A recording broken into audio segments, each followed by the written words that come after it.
મહાપુરદાસજી સ્વામી આપણે જે ગોપાળાનંદ સ્વામી સાથે 18 વર્ષ રહ્યા અને જુનાગઢ ગુણાતીતાનંદ સ્વામી પાસે 32 વર્ષ રહ્યા. એ મહાપુરદાસ સ્વામી કેવા શિવજી એની સાથે સાક્ષાત વાતો કરે, હાલ્યા જતા સાથે ચાલ્યા જાય. ઘણો હનુમાનજી એની સાથે વાતો કરે, કંઈ કામ હોય તો થાય. અરે એક દિવસ રણછોડરાય ત્રિકમરાય એ મૂર્તિ મધ્યખંડમાં છે, ત્યાં દર્શને આવ્યા. આ પેલો હું એમને તમને એનું પોઝિશન તમને કહી દઉં. રણછોડરાય ત્રિકમરાય જુનાગઢ સ્વામિનારાયણ મંદિરના મધ્યખંડમાં બિરાજે છે, બાજુમાં મહાદેવ સિદ્ધેશ્વર બિરાજે છે. એ રણછોડ ત્રિકમમાં આગળ પ્રાર્થના કરીને જેમ મસ્તક નમાઈને દર્શન કર્યા હતા, રણછોડ ત્રિકમરાય બોલ્યા, સાક્ષાત પ્રગટ થઈને, ભાઈ સ્વામી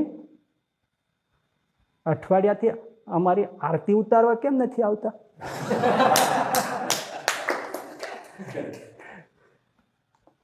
અરે મહારાજ, હું માંદો છું ને, મારાથી અવાતું નથી. આજે જરા સારો થયો ને એટલે હું દર્શન આવ્યો. સારું, વાંધો નહીં, પણ હવે આવજો. બોલો, હા હું આવીશ. આવતા તો અમે આવતા, પણ આ લાડ, દર્શન, ભાવ અને છતાં એની નિષ્ઠાનું દ્રષ્ટાંત આપો. આ બધું છે છતાં તમે જો આ કે ઓલા કે છે ને બધા કેમ નોખું કેમ પડે. મહાપુરદાસ સ્વામી કે હું ઘેરે હતો ત્યારે મેં વૈશાખ મહિનામાં તપ કર્યું. વૈશાખ મહિનો ગરમીનો, એ તપ કર્યું. લાંબુ થાય હું ટૂંકમાં કહું તો મહિનો પૂરો થયો પછી હું મારા આશરે સૂતો હતો, ત્યાં તો સાક્ષાત બદ્રીપતિ નરનારાયણ પધાર્યા. મેં દર્શન કર્યું, થોડી વાતો થઈ, પ્રણામ કર્યા, નરનારાયણ જતા રહ્યા. બીજી રાત્રિએ હું જ્યાં સૂતો હતો બેઠો હતો ત્યાં વૈકુંઠપતિ વાસુદેવ નારાયણ આવ્યા. મને દર્શન થયા, પ્રણામ કર્યા, વાતો કરી, અદૃશ્ય થઈ ગયા. ત્રીજો દિવસો થયો, સાક્ષાત લક્ષ્મીનારાયણ દેવ એ પધાર્યા. આ પોતાના હાથે પ્રસંગ લખ્યો છે, પ્રસંગ નંબર 4 એમાં છે. લક્ષ્મીનારાયણ પધાર્યા, ને દર્શન કર્યા, પ્રણામ કર્યા, થોડી વાતો કરી, અદૃશ્ય થઈ ગયા. ચોથી રાત્રિએ શ્રી કૃષ્ણ ભગવાન પધાર્યા, દર્શન થયા, પ્રણામ થયા, થોડી વાતો કરી, અદૃશ્ય થઈ ગયા. પાંચમી રાત્રે ભગવાન સ્વામિનારાયણ પધાર્યા, ઘેલા ઘેલા ઘેલા થઈ ગયા. મારો બાપલિયો આવ્યો, મારો બાપ આવ્યો, મારો બાપ આવ્યો. હાથ પકડ્યા, લાડ કર્યા. મહારાજ રાજી થયા, સ્વામી તમે બહુ તપ કર્યું એટલે અમે તમને દર્શન દેવા આવ્યા છે. વાહ મહારાજ, બહુ દયા કરી, બહુ દયા. આનંદ જોવો, નોખું પડી ગયું. છતાં એને કઈ નફરત છે? છતાં એને કઈ છોડી દીધું?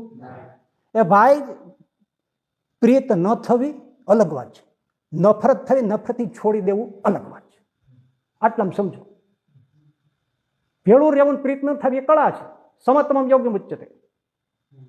અને નફરત કરવી છોડી દેવું એ અલગ વાત છે. કેમ? તમે તો કોઈ ફોટો રાખે તો રાખવા નથી દેતા, કોઈ ભાગવત રાખતા નથી, ભાગવત સાંભળતા નથી, સાંભળવા દેતા નથી, સાંભળ્યાનો નિષેધ કરો છો, અવતારોની કોઈ કથા કરવા દેતા, કથા સાંભળતા નથી, પંચદેવમાંથી કોઈને પૂજતા નથી. આને શું કહેવાય? અને શ્રીજી મહારાજ અત્યારના 16માં હનુમાનજીનું દ્રષ્ટાંત મૂકીને તો કમાલ કરી છે. હનુમાનજીની ભક્તિ એક પતિવ્રતા ટેકની કહ્યું, એ જ હનુમાનજી મહારાજ શ્રી કૃષ્ણ ભગવાનને માને છે કે નહીં? ભાગવત વાત, મહાભારત જુઓ. ભગવાન સ્વામિનારાયણ સાથે કેટલા પ્રસંગો, એમણે નફરત કરી, એમણે છોડી દીધા. બે જ વાક્યો મારા છે. પ્રીત કરવી, પ્રીત ન થવા દેવી અલગ વાત છે, નફરત અને છોડી દેવું નફરતથી અલગ વાત છે. આ મહાપુરદાસ સ્વામી હનુમાનજીનું દ્રષ્ટાંત પર્યાપ્ત નથી પતિવ્રતાની ભક્તિને સમજવા માટે? और एक दिन सुन लो. અદ્ભુતાનંદ સ્વામીની વાતો, વાત નંબર 176, 176. એ અદ્ભુતાનંદ સ્વામીનો ગ્રંથ, પુસ્તક કુંડલથી પ્રકાશિત છે, બીજેથી પણ પ્રકાશિત છે, પણ એમાં થોડો ફેરફાર થઈ ગયો છે. એટલે આ કુંડળવાળા જ્ઞાન સ્વામીએ શું કર્યું કે અદ્ભુતાનંદ સ્વામીના હસ્તાક્ષરનો ફોટો છાપ્યો. જ્યાં ફેરફાર થયા હોય તેના ફોટા જ છાપ્યા મૂળ પ્રતમાંથી. આ જોઈ લો સ્વામીના, તમે એ જોઈજો વાંચજો, તમને અદ્ભુતાનંદ સ્વામીના હસ્તાક્ષર વાંચવાનો, દર્શનનો, ધન્યતાનો અનુભવ થશે અને મૂળ વાત જાણવા મળશે. એટલે ફોટા જ આખા ફોટોકોપી કરીને છાપી દીધી, એના હસ્તાક્ષર, અદ્ભુતાનંદ સ્વામીનો અક્ષરાત, એ બધું તમને સાથે એમાં પ્રસંગ લખ્યો છે. આમ જાણીતો છે અને આખો કોઈ કહેતા નથી. શ્રીજી મહારાજ વડતાલમાં લક્ષ્મીનારાયણ દેવ પધરાવ્યા, રણછોડરાય છે એ તો પછી પધરાવ્યા છે, થોડા એક વખત પછી, પણ લક્ષ્મીનારાયણ પધરાવ્યા, વૃંદાવન વિહારી પધરાવ્યા, પોતાનું સ્વરૂપ હરિકૃષ્ણ મહારાજ પધરાવ્યા, ધર્મભક્તિ વાસુદેવ પધરાવ્યા. મુખ્ય મંદિર કોનું છે? કેમ કહેવાય? લક્ષ્મીનારાયણ દેવ. બરાબર છે. એ મંદિરને શ્રીજી મહારાજ રોજ સવારે ઉઠીને નિત્યકર્મ આ તે બધું કરીને 200 પ્રદક્ષિણા કરતા. બરાબર છે? 200 પ્રદક્ષિણા કરતા, સાથે સંતોય કરતા. મહારાજ કરતા હોય, શ્રીજી મહારાજ પોતે ભગવાન સ્વામિનારાયણ મંદિરને, વડતાલના મંદિરને આવી રીતે આ દેવોને પ્રદક્ષિણા કરતા હોય તો પોતે પણ સંતોય બધા દોડે, મુક્તાનંદ સ્વામી બધા પાછા દોડે તો એને પહોંચે, એવી રીતે બધા પ્રદક્ષિણા કરતા હતા. એમાં એક દિવસ મુક્તાનંદ સ્વામી, મહારાજ તો આ રોજ કરે, મુક્તાનંદ સ્વામી હાથ જોડી પ્રદક્ષિણા ફરતા ફરતા કહ્યું કે મહારાજ, અમે તો જીવ છે, અમારે આ બધું કરવાનું હોય, તમે તો સ્વયં પુરુષોત્તમ નારાયણ છો, તો તમે આ શા માટે આટલી બધી પ્રદક્ષિણાઓ આ બધું કરો છો? મહારાજ કંઈ બોલ્યા નહીં. ત્યારે પ્રદક્ષિણાઓ પૂરી થઈ, સૌ સેના આસને ગયા. રામ પ્રતાપભાઈનો બંગલો કહેવાય છે, ત્યાં મહારાજનું આસન હતું. ભોજન જમવાનું બધું થઈ ગયું સંતોને. મહારાજ પણ થાળ જમી લીધો, ઢોલીએ બેઠા અને પાર્ષદોને કહ્યું મુક્તાનંદ સ્વામી વગેરે સંતોને બોલાવો. હવે મહારાજ રહસ્ય ખોલે. બ્રહ્માનંદ સ્વામી બધા આવ્યા. પછી મહારાજ મુક્તાનંદ સ્વામીની સામે જોઈને કંઈક, સ્વામી તમે તે પૂછ્યું હતું ને કે તમે પ્રદક્ષિણા શા માટે કરો છો? તો અમે તમને કહીએ, સાંભળો, અમે તમને ભગત બનાવવા માટે પ્રદક્ષિણા કરીએ છીએ. મુક્તાનંદ સ્વામી કે મહારાજ અમે ભગત નથી થયા, ભક્ત નથી થયા. તો કે થયા તો છો, પણ મારા વિના, મારા સિવાય તમે બીજા કોઈ અવતારો વગેરેને માનો નહીં તો શું? તમે ન માનો એટલે સર્વ જ્ઞાતિમાંથી કેટલાય હરિભક્તો થયા છે, એ કોઈ ન માને. માટે આ મૂર્તિઓને, મૂર્તિને નહીં, મૂર્તિઓને, મૂર્તિ લખ્યું હોત ને તો કે હરિકૃષ્ણ મહારાજનું લખ્યું છે. મૂર્તિઓને તમે માનો તો તમને જે જોડાયા છે, તમને વળગ્યા છે એટલે જોડાયા છે તમારી સાથે, એ સંતો બધા માને ને એ સંતોને તમને જે જોડાયેલા વળગેલા હરિભક્તો છે એ બધા આ મૂર્તિઓને માને. એટલા માટે અમે પ્રદક્ષિણા કરીએ છીએ. કઈ બાકી રહ્યું? પછી બોલ્યા એ મહત્વનું 3 વાત, 3 શબ્દો કે આ એટલે કરીએ છીએ કે જેથી ઉપાસનાની પરંપરા રહે. બીજું, કલ્યાણનો માર્ગ ચાલુ રહે. ત્રીજું, શું કર્યું? આ વાત કર્યા પછી એક શાલિગ્રામ લઈ અને બ્રહ્માનંદ સ્વામીને પેલો પૂજજો. આ ત્રીજું પ્રમાણ, બીજું કંઈ ન આપ્યું, શાલિગ્રામ આપ્યા, વિષ્ણુ સ્વરૂપ. લ્યો આને પૂજા કરજો. કાંઈ બાકી રહ્યું? અવતારોને, દેવોને, શાલિગ્રામોને, વિષ્ણુને, બધાને માનવાની, શાસ્ત્રોને માનવાની. શ્રીજી મહારાજ કેટલો દાખલો કરે છે ભાઈ. પણ શ્રીજી મહારાજનું જેને માનવું નથી, પછી શું? નથી માનવું તો શું? દાખલો આપું શું થાય? શ્રીજી મહારાજ ગરડા હતા. મેથાણથી કાકાભાઈ પૂંજાભાઈ આવ્યા કે મહારાજ એમને કહ્યું, બધા બેઠા જ હતા બધા, કાકાભાઈ, પૂંજાભાઈ, દુષ્કાળ પડશે માટે અનાજનો સંગ્રહ કરી લેજો. બહુ ભયંકર દુષ્કાળ પડશે. 69 કાળની વાત કરે છે. એટલે સંવત 1869 એને 69 કાળ કહેવાય છે. 69 કાળ પડશે, તમે અનાજ સંગ્રહ લેજો. હા મહારાજ, બહુ દયા કરી. વાત સાંભળજો ભાઈ, બહુ દયા કરી પ્રભુ. આ ગરડામાં અનાજ સસ્તું છે, અમે અહીંથી પણ ખરીદશું અને બીજેથી પણ ખરીદીએ છીએ. બસ પ્રભુ, તમે રાજી? બહુ રાજી. બહુ. વાત પૂરી થઈ ગઈ. બજારમાં ગયા અનાજ ખરીદવા. ત્યાં લીંબલીના મૂળજી શેઠ મળ્યા. મૂળજી શેઠને સામાન્ય માનતા નહીં. એક વખત મૂળી રાજ્યનું કારભારી હતા. એટલું જ નહીં, શ્રીજી મહારાજના ઉત્સવના હિસાબ કિતાબમાં આ બધામાં મૂળજી શેઠ બધું ઘણું સાચવતા. એટલું જ નહીં, સંસ્કૃતના વિદ્વાન હતા, ભાગવત ભણેલા હતા, રામાયણ ભણેલા હતા. બીજાને મૂળજી શેઠ રામાયણ ભણાવતા. ભાગવત ભણાવતા. એને 14 તો ગ્રંથો લખ્યા છે. એવા વિદ્વાન હતા. મહારાજની પાસે બેઠા, મહારાજ એની પાસે ઘણા કાગળો લખાવતા. નજીક પણ કેટલું. એ મૂળજી શેઠે એમને શું કીધું, દરબારો, શ્રીજી મહારાજ તો સાધારણપણે એમ કહેતા હોય છે કે અંશસંગ્રહ હોય તો સુખી થવાય, એટલે આ આજ્ઞાને સાધારણ આજ્ઞા માનવી, મુખ્ય આજ્ઞા ન માનવી. જો ભૂલ થાય છે જોજો તમે. હરિલીલામૃતમાં 7મા કળશમાં 33, 34, 35 વિશ્રામમાં આ લખ્યું છે. અન્યત્ર પણ લખ્યું છે, પણ અહીંયા તમે વાંચી લેજો, બીજે મળે તો વાંચી લેજો. હું એમાંથી તમને કહું છું મૂળજી શેઠે શું કર્યું. આપણે મૂળજી શેઠમાં શંકા થાય, શું કીધું જુઓ, ક્યાં કેમ ફાટો પડે છે.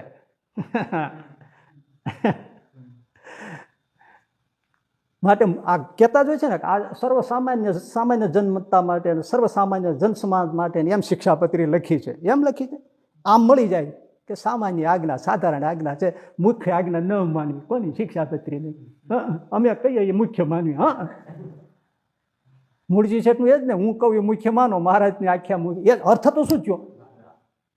મહારાજની આજ્ઞા સાધારણ માનો, મારી આજ્ઞા મુખ્ય માનો, એ જ અર્થ થયો ને ભાઈ. બધું હું તો જે ઓપનલી તમને કહું છું. તો અત્યારે જે આ બધા કરતા હોય, શિક્ષાપત્રીનો ઓવર કરતા હોય, બીજાને ઓવર કરતા હોય, બંધારણને ઓવર કરતા હોય, સિદ્ધારણ ઉપાસનાને ઓવર કરતા હોય, તો એનો અર્થ શું થયો? શ્રીજી મહારાજ ભલે કીધું અમે કઈ માનો, એને મુખ્ય માનો, એટલે ન લીધું અનાજ. કે મૂળજી શેઠ તો શ્રીજી મહારાજની પાસે રહેતા હોય, પાછા આવા ડાયા વિદ્વાન અને રહસ્ય જાણતા હોય, વાત સાચી છે. ન લીધું, એક દાણો ન લીધો. આ ભૂલ થાય છે. આપણે શ્રીજી મહારાજનું નથી માનતા અને બીજું માનીએ છીએ. ઉતારે આવ્યા, સુઈ ગયા. રાતમાં પુંજાબાઈને કાકાબાઈને ભયંકર 69 કાળના સ્વપ્ન દેખાણા. માણસો મરતા, પશુઓ મરતા, કાળી ચિત્કારીઓ કરતા, રુદન કરતા, સ્ત્રી પુરુષો મહિલાઓ બાળકો રોટી પાણી માટે રડતા ટળતા મરતા. એ અમુક લોકો માણસનું માંસ ખાતા દેખ્યા. જાગી ગયા. ઓહો, આવો ભયંકર દુષ્કાળ. મૂળજી શેઠને તત્કાળ મળ્યા. શેઠ, અમને આવા સ્વપ્ન આવ્યા, બેયને આવ્યો. મૂળજી શેઠે શું કીધું? આ ફાટાઓ કેમ પડે છે ને પોતાનું કેમ ચલાવે છે, એ બધું આમાં તમને મળશે શીખવા. મૂળજી શેઠે શું કીધું? આપણે દિવસે જેનું ચિંતવન હોય ને એ સ્વપ્નમાં આવે, સ્વપ્ન સાચા ન મનાય. આ કોણ બોલી રહ્યા છે? મહારાજની નજીક રહેનારા મૂળજી શેઠ વિદ્વાન. આ ફાટાઓમાં આવું નથી થતું.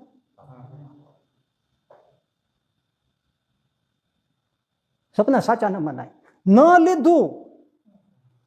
હજી મહારાજનું માનતા નથી, મૂળજી શેઠનું માને છે. આપણે વિચારવું ભાઈ, કોનું માનીએ છીએ. હું પેલા બોલી ગયો, શ્રીજી મહારાજનું માનવું જ નથી ને એનું શું કરવું? ઘેરે ગયા મેથાણ. ઓહો,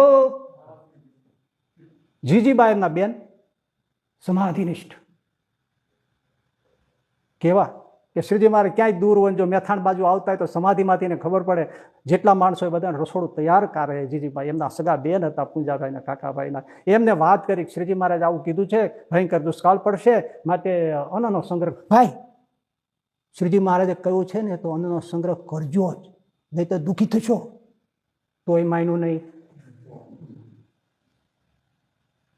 શ્રીજી મહારાજની અસલી વાત કહેતા હોય એનું નથી માનતા. આ એ ઉદાહરણ કે એ તો બકવાસ કરે છે, એને શું ખબર પડે? અમે કેવા મોટાને સેવા છીએ, તો મૂર્ખ છે, આજકાલનો આવ્યો છે, એને શું ખબર પડે? અરે ભાઈ, એવું નથી. અમે શ્રીજી મહારાજના સિદ્ધાંત માટે પેટ બાળીએ છીએ. જીજીભાઈ શું સલાહ દીધી એને? મહારાજે કીધું છે તો લેજો હો, નહીં તો દુઃખી થશો. સગી બેનનું ન માન્યું, સમાધિનિષ્ઠ જાણતા હતા, ન માન્યું, મૂળજી શેઠનું જ માન્યું. અને ભાઈ પછી જે દુઃખી થયા છે, અન્ન ખૂટી ગયું, પછી જે રોય રડે, માથા પર છાડે, એક બાજુ મહારાજનો આજ્ઞાનો લોપ થયો, ક્યાં જવું, કોને કહું, આવું આપણું મોભો આવું, ક્યાં હાથ લાંબો કરવો, કેમ જીવાય, કેમ થાય? વાત ટૂંકમાં લઈ લઉં છું. પછી મહારાજે દયા કરીને પછી જેતલપુરથી રામદાસભાઈને કાગળ લખીને એમ કરીને એમને અનાજ અપાવ્યું. ત્યારે કાળ ઉતર્યા. દુઃખી કેવા થયા? મહારાજ ત્યાં આવ્યા છે ને અનાજ અપાવવાના બધી, ત્યારે શ્રીજી મહારાજ હરિલીલામૃતમાં કહે છે કે મને જગ કરતા માને છે, પણ મારું વચન લોપતા જરાય વિચાર કરતા નથી. માટે જે મારી આજ્ઞા લોપશે એને સુખ નહીં થાય. આ લખ્યું છે. પ્રભુ બીજી વાત કરી દો. સમરા ખાચર, અલિયા ખાચર, સુરા ખાચર, એવા બધા દરબારો 8-10 જણા અક્ષરવડીમાં શ્રીજી મહારાજ પાસે ગઢડામાં જઈને બેઠા. મહારાજ કે આવો દરબારો. શું છે કે મહારાજ મોલ સુકાય છે, એટલે ખેતરમાં વાવ્યું હોય ને જુવાર બાજરો બધું, એને મોલ કહેવાય, મોહલાત કહેવાય. એ સુકાય છે ને વરસાદ આવતો નથી. દયાળુ વરસાદ કરો ને. મહારાજ કે ઇન્દ્ર કોઈ છે, વરસાદ નહીં થાય. બીજી વાત કરો. બીજી વાત તો કરવાની શું હતી? થોડી વાર બેઠા ઊભા થઈ ગયા. ગોપાળાનંદ સામે આશાનું કિરણ, ત્યાં જઈને દંડવત કર્યા, વિલા મોઢા. ગોપાલ છે કે આવો દરબારું. શું છે? ગરડામાં જો સ્વામી મોલ સુકાય છે, જુવાર બાજરા બધું સુકાય છે, અને અમારે તો બધું એ જ છે જે કયો વરસાદ થાય દયા કરો. શ્રીજી મહારાજ અહીંયા જ છે, ત્યાં જાઓ. તો કે ત્યાં ગયા હતા, પણ તો શું કીધું? ઇન્દ્ર કોઈ પછી વરસાદ નહીં થાય. સ્વામી આપ તો સમર્થ. ગોપાળાનંદ સ્વામી કે સાંભળો દરબારો, શ્રીજી મહારાજની મરજી નથી એટલે હું કાંઈ ન કરું. એની આજ્ઞા નથી માટે હું કાંઈ ન કરું. અને સાંભળો, એની આજ્ઞા વગરના મરજી વગર હું કરું તો શ્રીજી મહારાજ મારા ઉપર કુરાજી થાય. અને સાંભળો, શ્રીજી મહારાજની મરજીમાં રહેવાથી, આજ્ઞામાં રહેવાથી જ સુખ થાય, નહીતર દુઃખ, દુઃખ ને દુઃખ. દરબાર ઊભા થઈ જાય. પણ આ સિદ્ધાંત જોવો ગોપાળાનંદ સ્વામીનો. આપણે ગોપાળાનંદ સ્વામીનું સાંભળવું નથી, જેમ જીજીબાઈ ઓલે સાંભળ્યું નહીં એમ. હું તમને વચ્ચે કહી દઉં, હું જે આ બધી વાત કહું છું ખરેખર છે મુમુક્ષુ બીજ હશે ને એને નાભી સુધી ઉતરી જાય છે આ વાતો, અને ન ઉતરે તો મુમુક્ષુમાં ખોટ ગણવી. આમાં શું એક ને બે જેવી વાત છે હે ને? એટલે બહાર નીકળ્યા, સચ્ચિદાનંદ સ્વામી મળી ગયા. દરબારો કેમ ઢીલા? સ્વામી આવું છું. મહારાજ પાસે જાઓ તો કે મહારાજ આવું કહ્યું. ગોપાળાનંદ સ્વામી પાસે જાઓ તો કે એમણે આવું કહ્યું. ઇન્દ્ર કોઈ પછી વરસાદ ન થાય. સચ્ચિદાનંદ સ્વામી કે ઇન્દ્ર કોઈ હોય ને તો હું એની સાથે બધું સમજી લઈશ, પણ હું વરસાદ કરાવું અને મહારાજ વઢે તો તમે સહાયમાં રહેશો? તો હા હા હા સ્વામી, અમે મહારાજને વઢવા નહીં દઈએ. તો હાલો અબગડી વરસાદ કરું. પલાટી વાળી આસોર મારી ગયા સીધા ઇન્દ્રલોકમાં. ઇન્દ્ર જઈને ગગલાવ્યો. આ મોજ મજા કરે છે પૃથ્વી પર, પુરુષોત્તમ નારાયણ બિરાજે છે, એના ભક્તો બધા વરસાદ નથી થતો, હેરાન હેરાન દુઃખી થાય છે. તને આ બધું સંગીત ને મોજ મિઝલસમાં આ શું લઈને બેઠો છું? વરસાદ કર. ધોધમાર વરસાદ તૂટી પડ્યો. ત્યાં વાત થઈને છૂટી પડ્યું બધું. મહારાજ અક્ષરોમાં પડ્યા હતા, મોટે ફોરે ફોરે મોટા ટીપા, એવો વરસાદ ધમધમાટી બોલાવે. મહારાજ જાગી ગયા. બ્રહ્મચારી બાજુ, બ્રહ્મચારી હા આ શું છે બધું? મહારાજ વરસાદ આવે છે, રાજી થવા જેવું થયું. મહારાજ કે કોણ વરસાદ કરે છે? હાથ પછાડ, વરસાદ બંધ થઈ ગયો. આ વરસાદ કરાવનારો કોણ છે? હાથ પછાડ્યો, વરસાદ બંધ. સચ્ચિદાનંદ સાહેબ જાગી ગયા. દરબારો હવે રેજો હારે. ત્યાં તો આવ્યું ક્યાં? બોલાવો સચ્ચિદાનંદ, બોલો મુક્તાનંદ સાહેબ, બીજા બધા આવો, બધા મારી પાસે આવ્યા. બધા કે આ તે શું કર્યું? ત્યાં દરબારો આડા આવ્યા. મહારાજ રેવા જોઈએ તો અમારે કહેવાથી આમ છે, સ્વામીને તમે વટતા નહીં. સ્વામીને ના વટવું એમ? આ એને આ કામ કર્યું, સારું હું નહીં વટું. બસ ને, તમે બધું પાકું કરીને આવ્યા છો. અંતર્યામી છે ને, સારું નહીં વટું. એક જ્ઞાનમાં બે તલવાર નહીં રહે, કાં સચ્ચિદાનંદ રહે અને કાં હું રહું. મારે તો પાઘડીને બધું લઈને તૈયાર થઈ ગયા. હા હું નીકળી જાઉં, તમે સચ્ચિદાનંદ રાખો, અને કાં મને રાખો ને કાં સચ્ચિદાનંદ કાઢો. દરબારે કીધું શું સચ્ચિદાનંદ જવું પડે? નીકળી ગયા. ખેલા સામે કાંઠે જઈને ભાદરવાના તાપ, પથ્થર, તાપ, એક દિવસ ને 2 દિવસ ત્રાસ ત્રાસ ત્રાસ ત્રાસ. પછી તો જે સંકેલાયું ભલે વાત છે, પછી હજુ ઘીના ઠામાં ઘીમ પડી રહ્યું. પણ મેસેજ એ કે આ તો અનજળ ને વરસાદની વાત હતી, તોય આટલા દુઃખી થયા. ત્યાં જ્યારે આપણે કલ્યાણમાં આડા આવી જાય, નવા સિદ્ધાંત ઉપજાવી કાઢીએ ને હજારો લાખો જીવો કલ્યાણથી વંચિત થઈને અવળે માર્ગે વયા જાય. મૂળ સિદ્ધાંત, મૂળ મંદિરો, મૂળ ઉપાસના, મૂળ સ્વામિનારાયણ સંપ્રદાયને એ જે શ્રીજી મહારાજના રહસ્ય સિદ્ધાંતોથી એના દૂર ફાટી જાય. એના માટે આપણે જે કાંઈક આમ બધું કરીએ, બધું ઇન્ટરવ્યુ ના અંતે ને એ બધું, એને શું થતું છે? આ કરનારા વિચારવા જેવું છે. ભાઈ એટલે જ આ વાત છે શ્રીજી મહારાજે કહ્યું કરવું. એમણે વચનામૃતમાં કહ્યું છે, મધ્યનું 13, 31, 64, અંત્યનું 38, બીજે અન્યત્ર બધે કહ્યું છે, પછી બધા અવતારોને માનો. એમણે કહ્યું છે, એમણે સ્થાપ્યું છે, કહ્યું છે.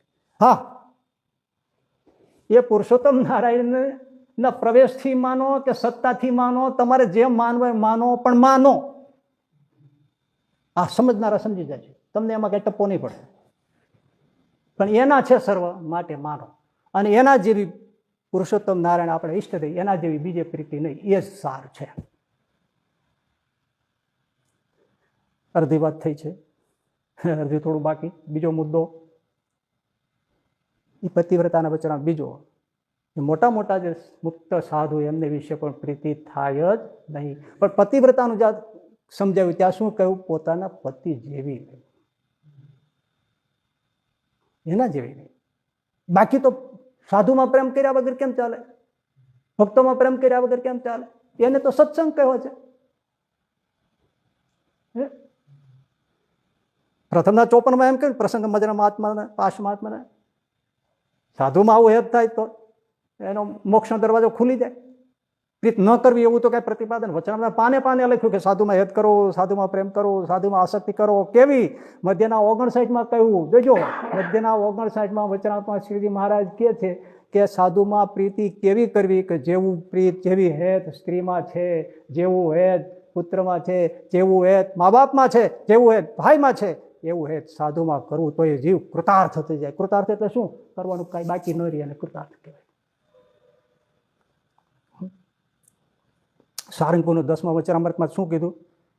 કે જેને ભગવાનને ભગવાનનું ધામ અણુ માત્ર પણ છેટે નથી, એવો જે સાધુ એને વિશે પ્રીત કરે તો એ પ્રીતિ જ સત્પુરુષનો મહિમા જાણવાનું પણ સાધન છે, આત્મ દર્શનનું પણ સાધન છે, અને સાક્ષાત ભગવાનનું દર્શનનું પણ સાધન છે. એ વડતાલના 11માં કીધું. સારંગપુરના 10માં શું કીધું? કે જેને ભગવાનને ભગવાનનું ધામ અણુ માત્ર છેટું નથી, એવા સાધુ રોજ ઉઠીને 5 ખાસડા મારે તો એ જેમ અફીણનો બંધાણી અફીણ છોડી ન શકે, એમ સાધુને છોડે નહીં. તો જેવી પેલા સાધુને પ્રાપ્તિ થાય, એ બીજા પડી રહેનારાને પ્રાપ્તિ થાય. લો, સારંગપુરનું 10માં હેત કરવાની ના પડી. અરે આમ જો પડ્યો રહેતો ને હેત કરતો હોય તો એની હારોહાર પામી જાય. એટલે આટલું તો હેતનું પ્રતિપાદન છે. અને વરતાલના 11માં આ કહ્યું કે એમાં જે પ્રીત, એ જ આત્મદર્શનનું કારણ છે, એ જ ભગવાનના સાક્ષાત દર્શનનું કારણ છે, એ જ સત્પુરુષના મહિમાનું જાણ્યાનું સાધન છે. બસ આ 3 વાક્યો આગળ કરીને કોઈને ઉપાસનામાં ગડબડ કરવી હોય તો કરી શકે. સાધુમાં પ્રીત કરો, એ જ આત્મદર્શનનું સાધન છે, એ જ ભગવાનના સાક્ષાત દર્શનનું કારણ છે. કારણ કે એમાં આગલા ઉપલા શબ્દોમાં બ્રહ્મ સ્વરૂપ સંત વાપર્યા છે શબ્દ. એટલે કોઈને ઉપાસનામાં ધ્યાન, માનસી પૂજા એવું બધું કરાવવામાં ગડબડ કરવી હોય તો આ 3 વાક્યો આગળ કરીને કરી શકે.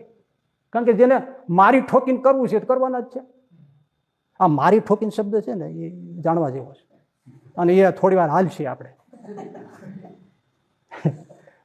એક જણાએ ચેલેન્જ કરી ટેબલ ઉપર, એક ઈંડું મૂક્યું અને કીધું કે આ ઈંડાના ઊભું રાખી દો. ઈંડું કોઈ દી ટેબલ ઉપર ઊભું રહે નહીં. તમારામાં કોઈ રાખી શકે? કોઈ ઈંડું રહે જ નહીં. એનો સ્વભાવ જ નથી, એની સ્થિતિ જ એવી નથી. એ આમ જ થઈ જાય. કેટલાય પ્રયાસ કર્યો, રહે જ નહીં. એટલે કોઈ બધાએ કીધું કે આ ન રહે ઈંડું, તમે ચેલેન્જ કરી છે પણ આ ના રહે, વિરોધ કર્યો કે આવું ના હોય. તો કોઈ એમ કીધું તમે રાખી શકો? તો હા. હાથમાં ઈંડું લઈને આમ ઠોક્યું, એટલે હેઠે બોબો પડ્યો, આ રહી ગયું. પેલા કે આમ ઠોકવાની ક્યાં વાત જ હતી? તો કે આપણે ક્યાં વાત કરી હતી? આપણે એમ જ કીધું હતું ઈંડું ઊભું રાખવાની વાત હતી. ઠોકો ગમે કરો, ઈંડું ઊભું રહેવું જોઈએ.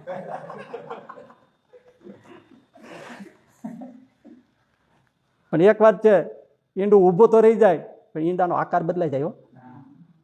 એમ તમે મારી ઠોકીને તમારે અક્ષર પુરુષોત્તમ ઉપાસના ચોંટાડવી હોય તો મારી ઠોકીને કરી શકો, પણ મૂળ સંપ્રદાયનો સિદ્ધાંત ઉપાસના આકાર બદલાઈ જાય.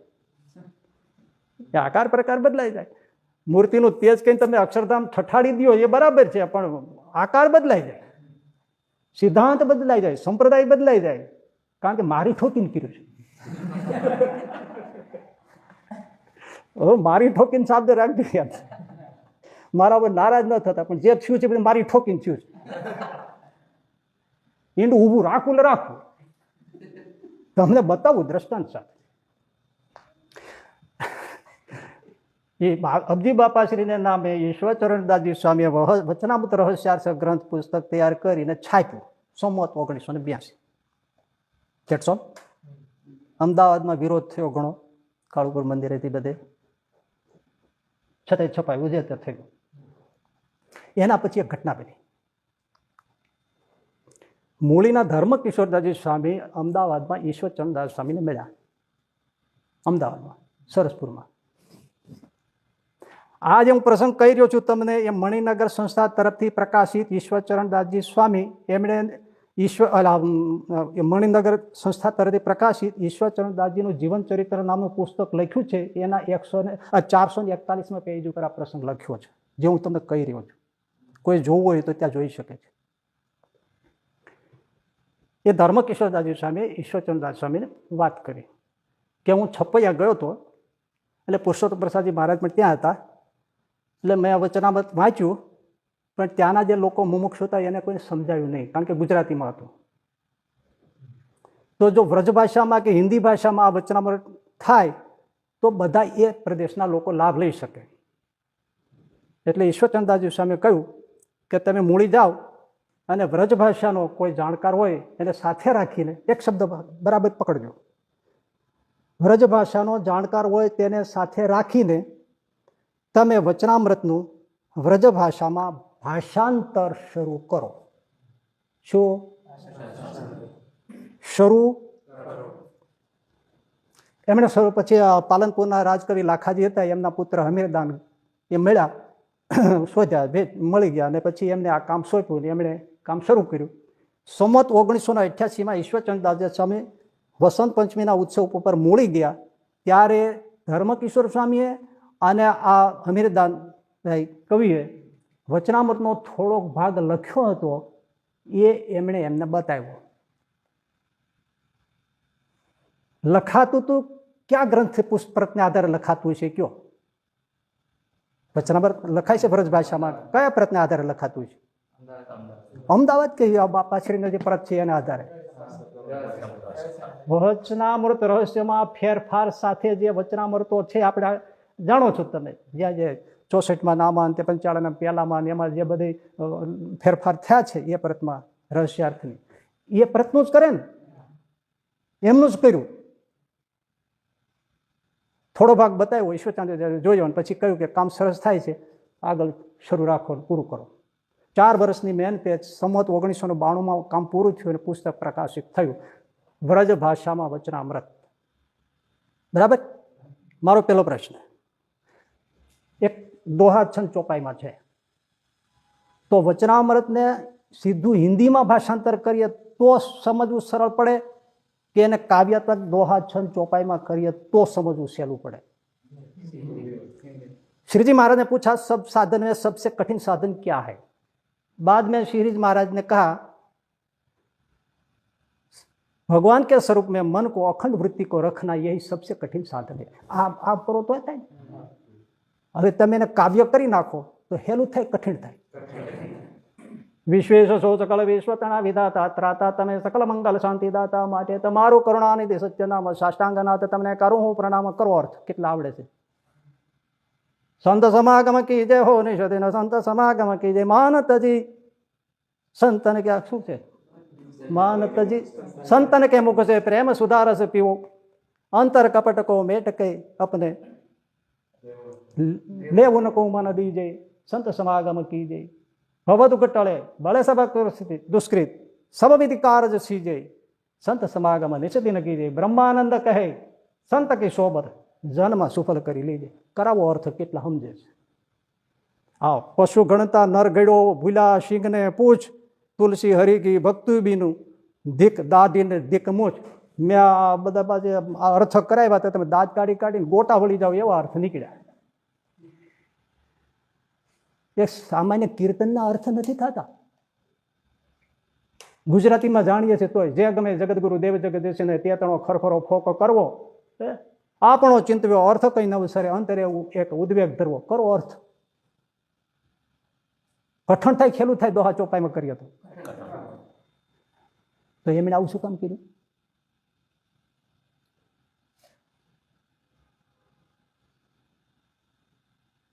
એ કહું.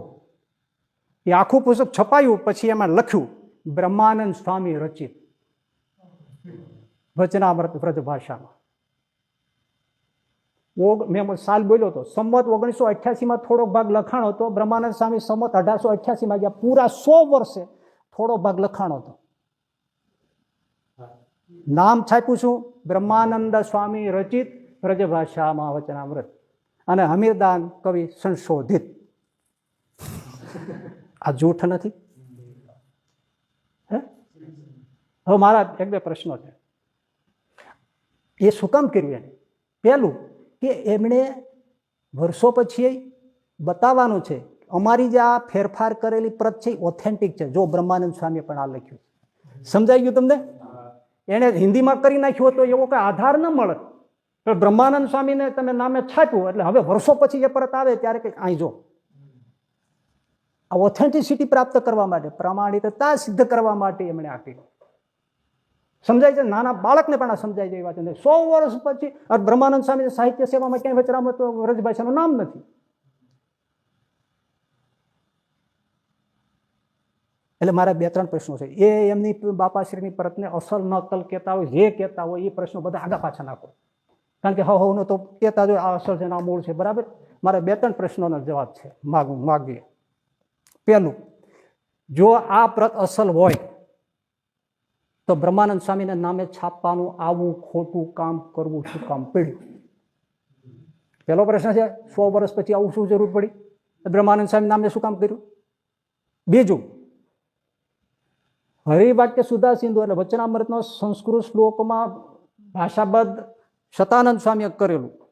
એ વખતે મહારાજ ગયા પછી, શ્રીજી મહારાજ ગયા પછી મેં તમને કહ્યું કે આમ એને અડિયંત પાના ફાટી જાય એવી પ્રતમાં જોઈને કહું છું કે 55નું વચનામૃત હોય, પ્રથમનું 64મું શરીરનું, આત્માના અક્ષરના શરીરનું હોય, શરીરનું, એવા બધા જ્યાં જ્યાં ફેરફાર થયા છે એવા બધા વચનામૃતો અને બીજું જે તે ફેરફાર કરીને હરિવાક્ય સુધા સિંધુ શતાનંદ સ્વામીએ કરેલું, એમના સંસ્કૃત શ્લોકો એને ફેરફાર કરીને તે જ મૂર્તિનું તે જે અક્ષર છે એવા શ્લોક બનાવીને રહસ્યાર્થ વચનામૃતમાં પરથારા સહિત બીજે ત્રીજે મૂકવાની જરૂર શું પડી? તમારો સિદ્ધાંત સાચો હતો તો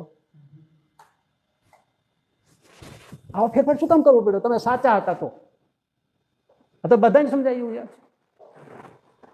ત્રીજો કે તમે કહો છો મૂર્તિનું તે જ અક્ષરધામ છે, તો એ વચનામૃતમાં, હરિલીલામૃતમાં, સત્સંગી ભૂષણમાં, સત્સંગી જીવનમાં, ગોપાળાનંદ સ્વામી વાતોમાં, ગુણાતીતાનંદ સ્વામી વાતોમાં, ભક્ત ચિંતામણીમાં કે જેટલા 100 મેની સ્ક્રિપ્ચર્સ ક્યાંય સિદ્ધ કેમ નથી થતું?